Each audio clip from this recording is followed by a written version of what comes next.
voices, the voices, the voices, the voices, the voices, the voices, the voices, the voices, the voices, the voices. I understand this. I Yep. mean, I like people like, oh, what bands you like? And I'm like, oh man, well, my first like I loved Morbid Angel and Carcass, Yeah. and they're like, who? And then I talk about how much how I'm real big like in the I narrated this the biography of Thelonious Monk, and Wow. people are like, is he insane? Is he a genius? He's kind of on the edge. But the whole time I narrated it, I listened to whatever albums we were talking about in the book at that time afterwards, and I mean, I sat back in the studio, I cranked it up on the studio monitors and just listened so that you can hear the performers breathing. It was that loud, and that, like I absorbed it that much, and I loved it, And I mean, I love a lot of jazz and a lot of fusion. I mean, I'm not just a metal guy. I mean, that's what came into the band I was in, was we had a lot of different influences. And I played violin before I even came to electric guitar. So I'm a big classical guy.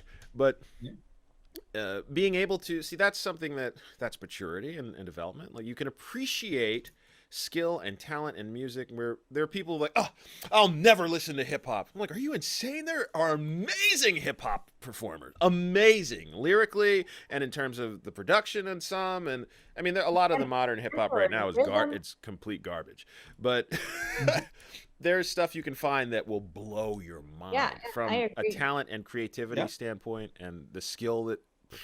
But so when people say, I don't listen to any of this, or I don't know that, again, you're self-limited. Yeah. Well, and the other thing is, I hear so many people talk about how music is terrible today, and it's because all they do is listen to the radio or what right. Pop music is on it. And I'm like, are you kidding me? I have never heard so many vastly different, incredible musicians out there. I was just writing, speaking of Carnival, I recommended them to a friend of mine, and Intervals, and Scale the Summit, but also the female performers out there. Sarah Longfield, unbelievable jazz fusion 7-string two-handed tapping. And then there's a young girl that's actually been on these Logi commercials for the little cameras. And her name is Yvette Young. And she plays in like a classical style on an electric guitar, incorporating two-handed tapping as well. And it's very, very unique. And just the talent that I'm seeing, Polyphia. I found Polyphia by chance, probably like 7 years ago or so. The oldest kid in this band was 21 at the time. Yeah. I went to see them when I was in LA. They're fantastic. Yeah. They were monsters. They played instrumental pop metal. But their songwriting and their technique and playability and their speed was the maturity level that you normally see after 15, 20 years in the industry. I just, these young players coming up today, in all kinds of different genres. Yeah. Another one that I absolutely love is Lindsey Sterling. Just to come up with the concept that I'm going to write classically based violin instrumentals and put that over EDM dance beats, and then be able to dance like she does while she's playing it is unbelievable. And that's from a YouTube artist that financed a world tour through her YouTube channel before getting picked up by a recording company. Yeah, that's making your own opportunity, and that's one of the things where, for us learning it. Oh wait, here we go. Here, when I learned to play guitar, That's all right. Mine are here too. I had to get the magazine, get guitar for the practicing musician. You get the magazines, and you'd have I had a couple albums that I actually had vinyl, but a lot of times at this point it was cassette tape. So I'd get the cassette tape, and you'd wear the tape out, and you'd try to slow it down so you could hear some of the faster stuff and learn how to play it, and like to play all the stuff you wanted to do. And now and this is one of the good things of social media, as I was demonizing it previously, is that there is such accessibility for what's available and what an up-and-coming performer of any type can find for inspiration, can find for education, can find for tutorials on YouTube, on Instagram, a lot of the other sites that are popping up now, even TikTok, people are finding all kinds. But you can be bombarded now. Where before you might have known maybe one person in the neighborhood who sang or who played guitar or did something. You say, oh, maybe I should go talk to them. I don't think I can talk to them. Or you had this one friend who did. Now you're exposed to thousands upon tens of thousands upon millions of people who sing or play or write or dance or perform, and you can watch them, and then you can see tutorials, and you can see it again and again and again, and not just catch this chance viewing of something that you happen to see and you could never see again. That we should be expecting to see these phenomenal talents arising from this younger generation, because they're getting a solid education in it that's schooling them from what's come before and inspiring them to do their own thing. And Glasses a broader and they're getting a broader perspective that goes into the performer that they become. So we're getting these types and styles of music that are crossing like all different genres, because we can be exposed to so many more influences. Yeah. And then the brilliance of these people that can weave them together in unique ways. Yeah. It's not just that one tape you found in the woods. Yeah. Sometimes it's overwhelming for me personally to see so many people out there, like immensely talented. Because there's a lot of my friends tell me, oh, you should, do it more regularly, make some YouTube videos and, do it nicely and do it this way. And I'm like, have you seen what is out there? People won't miss my video. Like, there is enough already. But the glasses are back on. But that, again, comparison. You're comparing. This.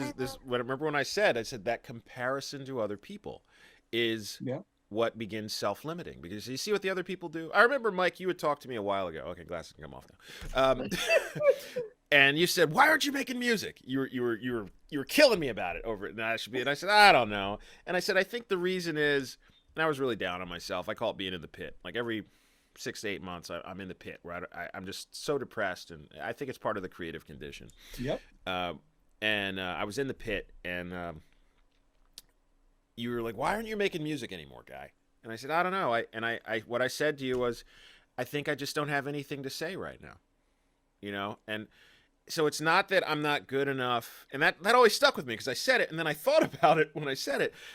It's not that I'm not good enough. It's not look at all these young whippersnappers doing all this stuff.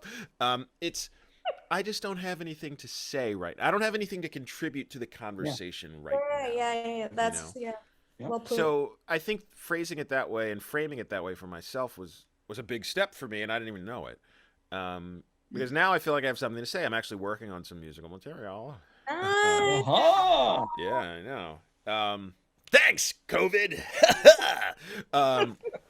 But it's so I've been. Wait, so before COVID, you were going into your studio here all day long, and then now COVID, you're blaming on putting you in this studio for the same amount of time. Are you kidding? COVID has been the best thing for me ever, where I no longer have to come up with excuses why I can't go out and see people. It was like, hey, dude, you want to come hang out? There's like a zombie plague going on. So, I can stay home and it's cool, right? No, everybody's not like he's just weird. Like he just wants to stay at home. But yeah. So I have something to say. So it's slowly being compiled. I don't have a lot of time to say it. There's that thing and life intervening, but that's coming together. So there's that. But yeah, so again, it's that comparison that kills us creatively. That's one of the things, or it's a constant comparison. That's one of the reasons why I stepped back from social media, because it's, for me, it was unavoidable. I couldn't stop comparing myself to everybody else's hashtag best life. That everybody showing all this stuff, and I'm like, oh, I didn't do anything this week. I didn't go there. I don't have a Lamborghini. All this stuff that I started beating myself up over, and I realized why. These people are just showing their life highlights as if it's every day, and if I could do that, I could show all the stuff that I do, and people would probably be like, dude, you're living the best life ever. But I don't care to solicit or advertise myself that way. But yeah, so that for my mental health, I kind of took a step back from social media, which isn't exactly helping my business, but it's just something that I need to do for me. But your mileage may vary. When you're covering though a song of somebody else, I think the comparison though is kind of inevitable, like automatically, even on people's ears. They will compare you because, okay, that's the original. Oh, they're doing their version. That, like, there's automatically a comparison that you cannot avoid, even if you try not to compare.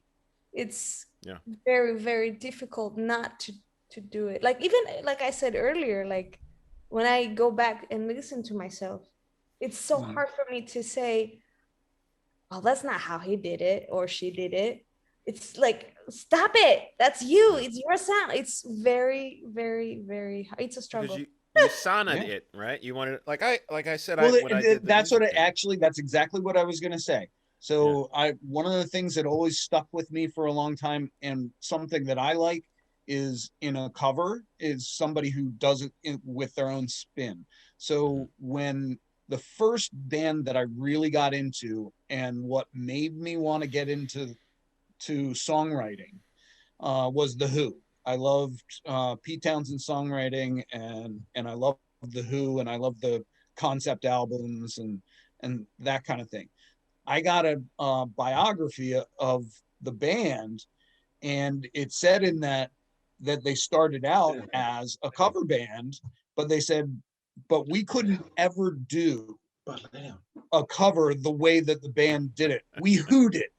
And so they did it their own, put that kind of spin. Another phenomenal example. Now, I don't know if you can call it a cover because it's his own song, but Pain of Salvation. So there were a couple of years ago, they put out a second acoustic album. And there's like one or two songs on there that are their songs, obviously, but on the acoustic side, they're doing them in swing jazz. And it's awesome. I mean, the way it works, the musicianship, which they've always had, but to hear it in a completely different context from the original heavy piece was just wild. It's very, very surprising, refreshing to see how passionate you talk about music. But it's so just own your covers. I love owning. Like, I don't do many covers. I did 3 like in the past 10 years, basically. But those are the ones I did the videos of. And like, I did a Sting song, which I'm not Sting, obviously. But I took a song of his that I really enjoyed, and I Sean'd it, basically. I just said, all right, this is how I would do it. And I changed. I did the arrangement for acoustic guitar. I changed the intro, the feel of it. It's more or less the way he did it. But and that kind of, I think that effort helped me in that. Of course, it's different because I'm not trying to be Sting. I'm just trying to be me, playing a song written by Sting. I'm not trying to be Sting. I'm not trying to outdo Sting. I'm not trying to be Sting. I said be Sting.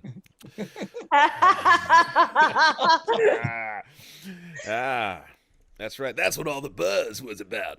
But I was trying to do it in my way. Like if I perform this song or I had written it, this is how I would do it. So that's how I had approached that, and I was really happy with it. I didn't read all the feedback on it because I don't like to read the feedback, but I posted to Facebook and YouTube, and that's one. Well, actually, that's a great example because you can listen to Sting's song of "Hounds of Winter" was a song I did, and you listen to the original, and then you can go on YouTube and Sean Crisden "Hounds of Winter" and see what I did to it, and it's the same song, but it's Sean Crisden, and I wasn't trying to do it as Sting, and I listened to it, I'm like, oh yeah, I goofed that up, oh that could have been better, but this is what it is. This is a snapshot of what that was in time for me, and I could do it again, and it'd probably be different, especially since I don't remember how to play it. So it'd definitely be different. But the other thing, we have to stop beating ourselves up over what we do or what we put out. Like if I publish a story or release a song or release an album, that's a snapshot of what that was at that time, right? And where I was creatively, and that's that, and that's representational of that. That doesn't mean that's who I am now. That doesn't mean that I could do it the same way now, whether it be better or worse. Yeah, I don't know. Also, another way to think about it is, I know even though I'm not a good singer, I love to sing, and it's more about the way that it makes me feel. So I would say focus on how that song makes you feel when you're singing it, and that's the best that can come out is how it makes you feel and loving how it makes you feel. That's exactly, I relate to it like 1,000,000% to what you just said, because there's a lot of people that tell me, oh, you should cover this song and you should cover this song, and I don't feel it. I don't relate. It will be just me singing the notes but not carrying a feeling with it, and yeah, I completely relate, and this is my relationship with singing. At the end of the day, like this is how I function with it, and probably that's why I never became professional. Bro, I wouldn't be able to you still have plenty of time. Oh well. I'm gonna go. Doesn't have to be a young people's game. I'm excited to listen to your stuff. See, this is you guys have curated all this stuff for me. So I want to read the stories. I want to listen to the music. I want to see all this stuff now that you guys have talked up. It's like I feel like I'm a kid again meeting new friends, and they're like, hey, have you ever heard this? Or you should check this out. Did you watch this show? And you're like, no. Yeah. And you get this curated taste of something, right? So a peek into something. So now I get all this fun stuff so that I can't wait to listen to and read. So somehow we have to make sure we can see all or read or have access to all the stuff we're talking about, or the people who are listening to the podcast can too. To all this stuff should be linked to so that we can experience and hear all the BS we're all talking about. This is garbage.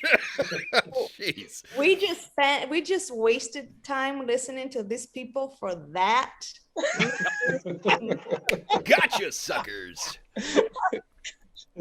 Wait, that was the key line in that Eddie Murphy movie. What was that movie? With Steve Martin. They were doing the Steel Rain or something like that. They were making a movie, and they were trying to make a movie that had celebrities in it who didn't realize that they were being filmed in a movie. Was that that wasn't Bowfinger? Chubby Rain. It was Chubby Rain was the movie they were trying to make. I have to see what it was. I don't remember what it was. It was Bowfinger. It was Bowfinger. Yes. It was Bowfinger. I had to look it up because I couldn't remember. Yeah. Oh, and the culminating line of the movie is "Gotcha, suckers." Yeah. It's been a while since I've seen that. Oh man. So yeah. So what's your closing remarks on all that? The gotcha, suckers? Is that we can't leave it there? I mean. I've actually enjoyed the conversation. It's, to be honest, it's not the conversation that I wanted to have, but it's actually a very enjoyable one. Glad we could help. Glad we could fail to deliver, but still somehow make it worthwhile. This has gotten me pumped. Yeah, you should thank Michael. It was his idea that I would join the conversation. Actually, Thank you so much, Sanna. Yeah. The whole for conversation was Mike's being a part idea. of this. So this is pretty much Mike's doing. I told you I really don't feel like I am the person to speak about those things, but why not? Why the hell not? That's right. That's right. Well, who are we to host? I mean, your show. We barely know what we're doing. I wanted to talk more about the voice and how you can create with your voice, specifically, like different types, like with singing, with like clean vocals, rough vocals, along that line. Voice manipulation. Looking more technical for how that goes. But the way that this went for the last, what, 2 hours, a little more than 2 hours now, it kind of hit like a bunch of different things, but a lot of like positive and some negative, but turning that back into positive, like life stuff, like how to be positive about what you're doing. So hopefully it will give people motivation, where, they want to do a video of singing and they're not sure if they should because will people like it or people not like it. Well, now YouTube just provided motivation for them to do that. So it's been very good. I enjoyed this. The voices, the voices, the voices, the voices, the voices, the voices, the voices, the voices.